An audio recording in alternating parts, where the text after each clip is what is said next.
You know, we're all caught in this mad rush for new customers, right? Ad costs are just going through the roof. And while all that's happening, most businesses are literally sitting on a gold mine that they just ignore. I'm talking about their so-called lost customers. So today, we're going to show you why this isn't some customer graveyard. No, it's your biggest opportunity, and we're going to give you the exact blueprint to start mining it. Okay, let's just get right into the numbers because this is wild. Acquiring a brand new customer, it can cost up to 7 times more than just reactivating one you already have. Think about that. So ignoring this, it's not just a little mistake. It's like scoring a goal against your own team, financially speaking. And this, right here, this is the huge mindset shift we're talking about. You've got 2 ways of looking at it. The old way? It's just a customer graveyard, right? A list of sunk costs. But the 2026 view, that's where the magic is. It's about seeing that graveyard as a hidden gold mine, your biggest opportunity, because these are people who already know who you are. All right, so here's the game plan for today. We'll start with your hidden gold mine, then we'll dive into the win-back funnel itself. We'll break down step 1, the silent diagnosis, then cover steps 2 and 3, reconnect and reward. After that, we'll get into automating and analyzing, and finally, we'll wrap up with your next level strategy. Okay, so what's the actual solution here? Look, it's not about just blasting out a few random "we miss you" emails and, crossing your fingers. That just doesn't work anymore. What we need is a system, a precision engine that's built for one thing and one thing only: winning back those customers. And I really want you to pay attention to the language here. We're not talking about a simple marketing campaign.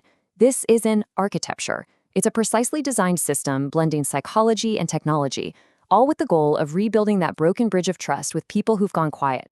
So why is this so critical, especially for 2026? Well, think about it. We're living in a world of just endless digital noise. Attention spans are shorter than ever. So being able to hold on to the customers you already have, that's not just a nice little bonus anymore. Honestly, it's going to be what separates the businesses that are absolutely thriving from the ones that are just barely hanging on. All right, let's get to the heart of it. This entire blueprint really boils down to 5 key steps.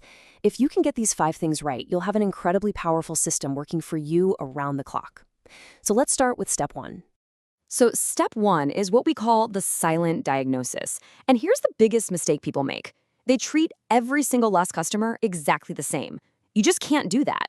Before you even think about writing a single email, you have to dig in and understand who you're talking to, and crucially, why did they go quiet on you?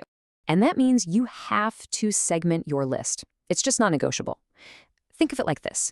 On one hand, you've got your recent sleepers. These are folks who've been quiet for maybe 30, 60 days. They might just need a little nudge, some useful content. But then you have the critical cases. These people have been gone for 6 months or more. You can't send them the same thing. They need a totally different conversation, a different tone, and frankly, a much, much stronger incentive to come back. Okay, so now that we know who we're talking to, it's time for steps 2 and 3, reconnect and reward.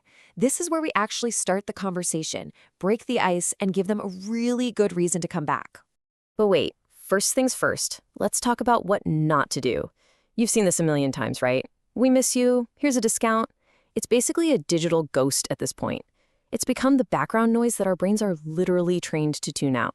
If you want to cut through, you have to be different. So instead, you've got to reconnect on a human level, be honest, maybe even a little vulnerable. And most importantly, you need to be, shockingly relevant. Don't just send a generic "we miss you." How about, "Hey, remember that problem you told us about? We just launched a feature that fixes it." See the difference? Your goal here isn't even to make a sale yet. It's just to get a micro commitment, a click, and open. That's it. That's the first way. Okay, so once you've made that emotional connection, then you come in with the logical push. We call this an OPA. A prohibitively appealing offer. The whole idea is to make an offer that's so good, so valuable, that it feels kind of irrational for them to turn it down. It makes them feel like they'd be losing out if they said no.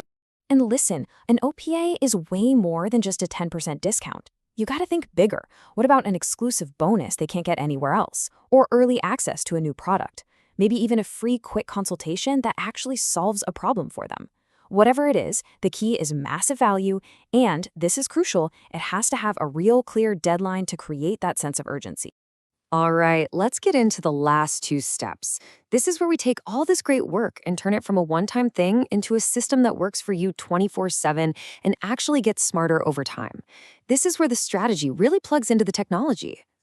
Look, you can't be doing this by hand. It's just not possible. A modern win-back funnel has to be automated. It has to fire off at exactly the right moment based on what a user does or doesn't do. And it's not just about email either. We're talking about a multi-channel approach, an email, maybe a targeted ad, maybe a push notification. I love this analogy. Think of the automation as your business's immune system. It detects when a customer is drifting away and automatically kicks in to fix it. And that brings us to the final, and I would argue the most important step: analyze. You have to close the loop. See, it's great to get a customer back, but it's not enough. You have to understand why they left in the first place. Was it something we did? Did they just get distracted? Was our support not good enough? You need to know.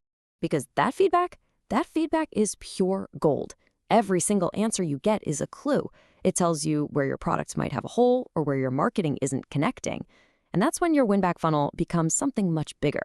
It's not just about recovery anymore. It becomes this living, breathing laboratory for improving your entire business so you can stop people from leaving to begin with. Okay, so let's pull all of this together. The moment you stop looking at your lost customers as a failure or a sunk cost, and you start seeing them as a valuable asset, your entire strategy just shifts. It moves beyond just simple recovery and becomes about long-term prevention. And really, this is the ultimate takeaway. Recovering a customer isn't some act of charity. You're not just spending money to fix a mistake. No, it's a high-return investment. You're investing in the relationships, in the trust that you already spent time and money building. You already own this asset. You just have to wake it up. So I'll leave you with this one question. I want you to really think about it for your own business. The next time you look at that list of inactive customers, don't see a graveyard, see a treasure map. What incredible value is hiding in your list, just waiting for you to go and find it?